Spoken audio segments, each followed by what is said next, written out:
Добро утро до сите вас кои што во моментов се вклучувате на фреквенцијата на македонската телевизија, следите утринската програма Македонија наутро. Време за првиот разговор во денешното петочно издание на утринската програма.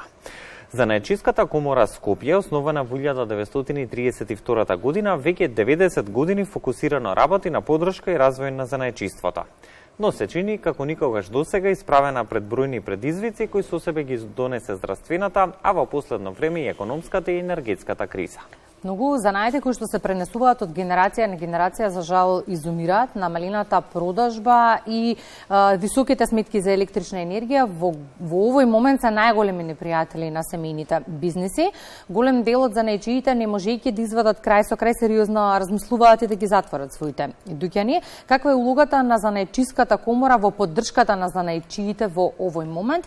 Тема на разговор со Анита Танасовска, извршна директорка на занаечиската комора Скопје. Добре дојдовте. Добро утро. Благодарам на поканата.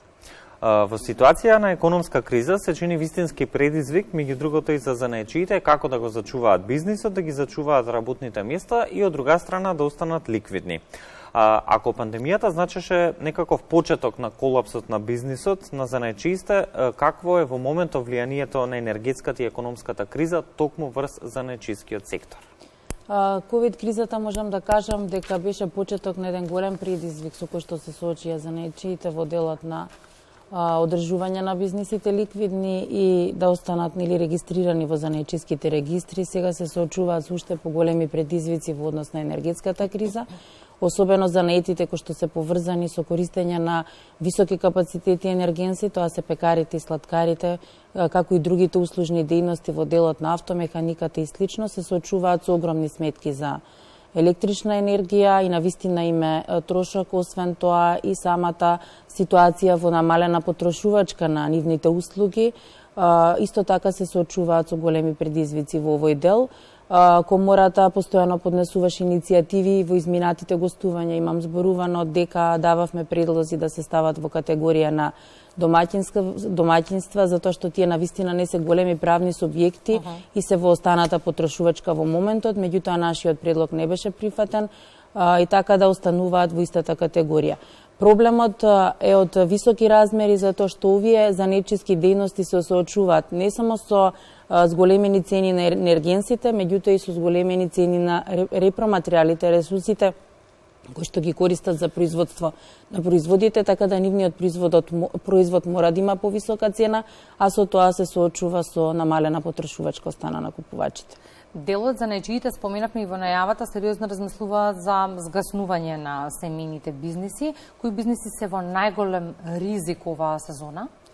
Значи, голем дел од занаечиите, ова е точно што го кажавте, дека размислуваат за згаснување или намалување на подружници, згаснување на работни простори од голем број причини, освен зголемени цени на енергенсите, зголемени цени на репроматеријалите, немање човечки ресурси, значи се соочуваат со голем проблем затоа што не можат да најдат работник кој што навистина може да испорача квалитетен производ и услуга и заради тоа голем дел од месторите кои што веќе со години имаат семени бизниси ги затвараат работните простори и доаѓаат до ситуација да работат само на едно деловно седиште и кога ќе заминат во пензија да го затворат и тоа за жал. Понатаму не размислуваат да го пренесат на некој од член од своето семејство или пак на вработен кој што веќе работи во бизнисот. Најголем број од овие во моментот се случува со пекарската дејност. Имаме голем број на луѓе кои што размислуваат да згаснат по заминување во пензија, меѓутоа се случува и со другите услужни дејности како што се автомеханичари, фризери, имаме дел кои што не продолжуваат и слично. Така да проблемов е во сите сектори занаечиски, како и во градежништво, лични услуги, занаечиско производство. Истиот проблем се провлекува затоа што дефицит на работна сила има во сите сектори. Голем број од луѓето кои што работеа во занаечискиот сектор или како самовработени лица или како вработени сега наоѓаат патот надвор во странство и се иселуваат, миграцијата си го прави своето и заради тоа имаме веќе проблем со огромен дефицит на работна сила. Со оглед на економската криза, очигледно намалена и куповната моќ на граѓаните, па од тука и намалениот промет се чини главоболка повеќе токму за занаечиите. Колку кризата ги принуди да ги поскапат своите услуги и во кој обем се бележи она намалување на прометот?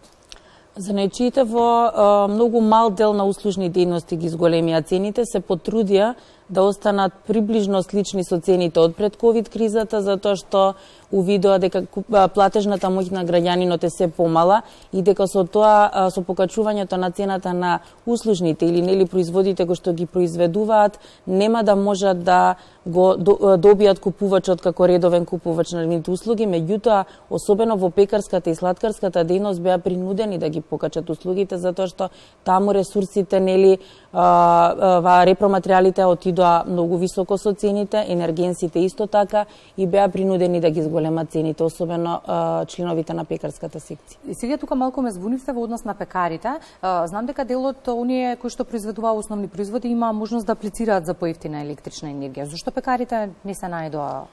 Пекарите едноставно не можеа да аплицираат во оваа мерка затоа што не одговараше. Првично, мерката беше поврзана со аплицирање со банки, исто така како физички лица имаат проблем да аплицираат, бидејќи занечиите се физички лица, самостојни вршители на дејност кои што се регистрирани така во занечиските регистри, имаат големи проблеми при аплицирање кај банките. Така да се соочија со огромен проблем во однос на субвенциите во оваа мерка и не можеа да искористат субвенцијата. Исто така, особено во делот на мерките кои што беа во делот на субвенционирана електрична енергија, можеа да ја користат само реално оданочените занечи, паушално оданочените занечи беа исклучени воопшто од оваа мерка. Така да имаше малку, во делот на повикот имаше проблеми кај нашиве занечи, бидејќи не можеа да ги искористат овие мерки. Во ковид мерките искористија само субвенционирање на плати, кои што дел од реално оданочените занечи мораа да ги вратат, оние кои што не ги искористија во купување на машини за работа, компјутери и слично кои што беа предвидени во мерките. Само паушално оданочените занечи искористија субвенции кои што беа неповратни. Треба да ги намалат цените, например, на лебот. Да. Така да голем дел од мерките не беа искреирани онака како што треба, за да може 100% да бидат искористени од страна на стопанството. Особено реакција имаше од реално оданочените занечи во мерките за плата кои што беа дадени од страна на државата во ковид кризата, затоа што 99% од занечиите ги вратија средствата назад. Така да тоа не е субвенција, тоа е веќе, можам да кажам, тип на кредит кој што занечиите треба да го вратат на крајот од 2022 година. Колку имате средби со занечиите? Ви се обраќаат ли занечиите периодов? Кои се нивните барања и што е она што им е најнеопходно во моментов? Имаме средби постојано, бидејќи на ниво на коморат имаме 19 секции од најразлични занечиски сектори, во кои што влегуваат лични услуги, занечиско производство, домашно ракотворење, градежништво и слично. Проблемите во моментот се во најголем процент сивата економија на која што реагираат занечиите. Се подготвуваме да изработиме стратегија за спречување на сивата економија во занечискиот сектор, затоа што огромниот број на проблеми кои што се натоварија и пред ковид кризата и за времето на ковид кризата, како и за време на енергетската криза, дополнително проблем прави сивата економија која што е во многу голем процент, особено во занечискиот сектор. На секој занечија кој што функционира или регистрирано на деловно седиште, спроти него има минимум 20 нерегистрирани занечи. Тоа се луѓе кои што или дополнително работат во реалниот сектор, па после работа си работат занечиска дејност и дополнително стваруваат приход кој што никаде не го прикажуваат, а е на терет на занечијата кој што плаќа даноци, придонеси и слично. Дефинитивно ова е еден од поголемите проблеми со кои што во моментот се соочуваме. И сега како во ситуација кога постојано занечиите се во некоја криза ги чувствуваат последиците од истата, од друга страна се соочуваат со нелојална конкуренција, како да ги поттикнеме младите да појават интерес за занает, бидејќи постојано се става и фокусот за тоа. Ни треба луѓе, млади, кои што ќе бидат конкурентни на пазарот на трудот и ќе ги бива за занает. Секако постои можност само со имидж кампања и изголемување на бројот на ученици во средните стручни училишта, каде што дефинитивно ќе упатиме, ќе сватат и родителите и децата и училиштата дека само со прием на нови млади сили во училиштата кои што ќе изучуваат занает и понатаму ќе се вклучат во реалниот сектор со вработување или само вработување, можеме да го подигнеме имиджот на занечиството и сите заедно да допринесеме да дојде до подобра ситуација во занаетчискиот сектор. Потикнувањето на младите и со текот на времето јас често зборувам дека ќе сватат дека не може секој да заврши факултет и да се вработи во администрација, затоа што сепак занаетчиството е место каде што може да ги покаже своите вештини и компетенции и да навистина да оствари екзистенција за себе и своето семејство. И многу често подобро да се заработи, ако сме реално и искрени. Да, така ќе се мислам дека ќе се свати и самиот еднаш ќе сватиме дека навистина занаетчиството си го добива своето место, затоа што некогаш вештината и компетенцијата може да биде многу повеќе платена отколку ставот или нешто слично. Во овој дел на разговорот би сакал исто така да споменеме и за оние обуки кои што ги организира Занаетчиската комора Скопје во континуитет. Има ли актуелни обуки, каков е интересот за истите и кои се оние програми за образование на возрастни кои што во континуитет вие ги спроведувате, од кои области конкретно доаѓаат и колку досега имате верифицирано? Имаме 12 програми кои што се верифицирани, тоа се програми кои што се изработени заедно со работодавачите, тие се во комисии заедно со луѓето кои што ги изработуваат програмите и се програми кои што се навистина потребни на пазарот на трудот. Тоа се програми верифицирани преку Центарот за образование на возрастни. Во моментот комората реализира обука за филигран во нашата филигранско-златарска работилница, сместена во Занаетчиска комора Скопје. Тоа е обука која што континуирано тече. Реално, за другите програми има многу помалку интерес за жал од младите луѓе. Се надевам дека ќе се смени таа ситуација. Дали преку мерките на владата да се потикнат младите луѓе со финансирање, да се вклучат во овие обуки, да стекнат вештини и компетенции, да сватат дека понатаму може да добијат вработување. Значи, дефицитот на пазарот на трудот е голем јас, кој што навистина може со овие преквалификации барем малку да се намали, затоа што тоа го чувствуваат работодавачите. И сега, ако ги прашате младите, зошто си одат од државава, за жал тоа е реален проблем, во голем дел, според последните анкети, ќе речат корупцијата е една од причините, второто е платите. Секако разбирливо, кои што се потребни за екзистенција.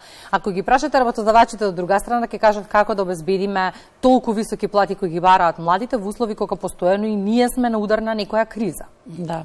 Верувајте дека платите во занаетчискиот сектор и во услови на криза, бидејќи сакаат да го задржат работникот, растат. Не можам да кажам дека остануваат во таа ситуација, затоа што работодавачот се соочува со проблем дека ќе го снема работникот, ќе не може нели да го остварува, да испорача побаруваната услуга или производ на пазарот.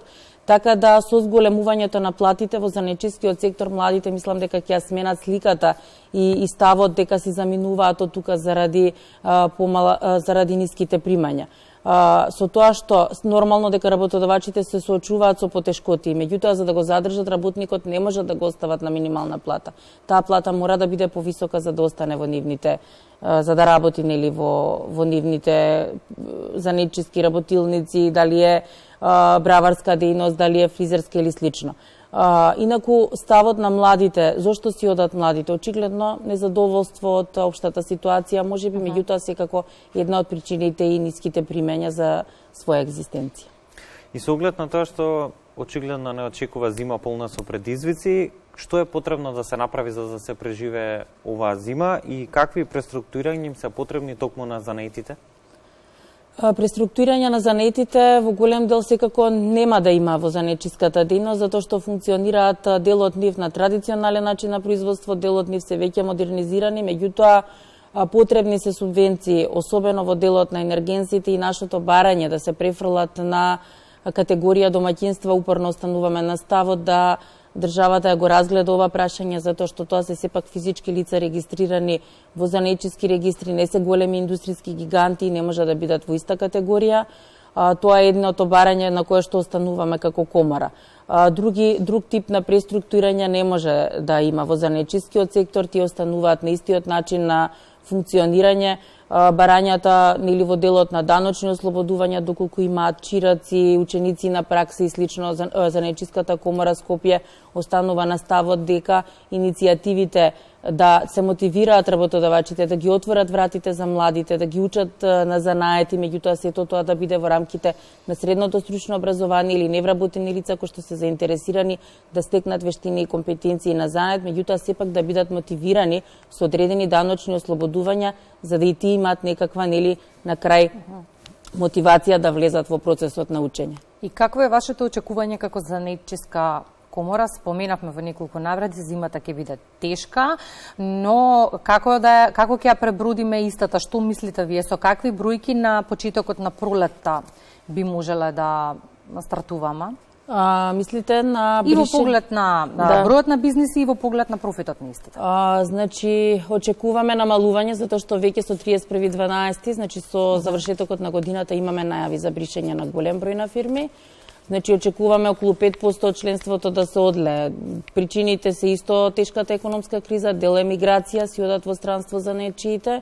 И исто така, и со намалување, очекување околу 15% од профитот или загуби во наредната, со билансите на реално даночените за нечии, очекуваме исто голем број на загуби, кои што ќе бидат прикажани во даночните биланси, така да сликата не е многу добра. Очекуваме исто во 2023 одлевање на членството, меѓутоа се надеваме дека со завршување на енергетската криза ќе дојде до подобрување на ситуацијата и секако со намалувањето на дефицитот, доколку успееме средното стручно образование да ги потикнеме младите да се вклучат тука и да добиеме млад кадар во занаидчиството. Ке следиме и ке анализираме. Се надеваме на подобри денови, да. Гостувањето. Благодариме за гостувањето. Со сето она што ќе биде ново за занаидчиската комора Скопје, ќе ви имаме повторно во утринската програма. Секако ви благодарим.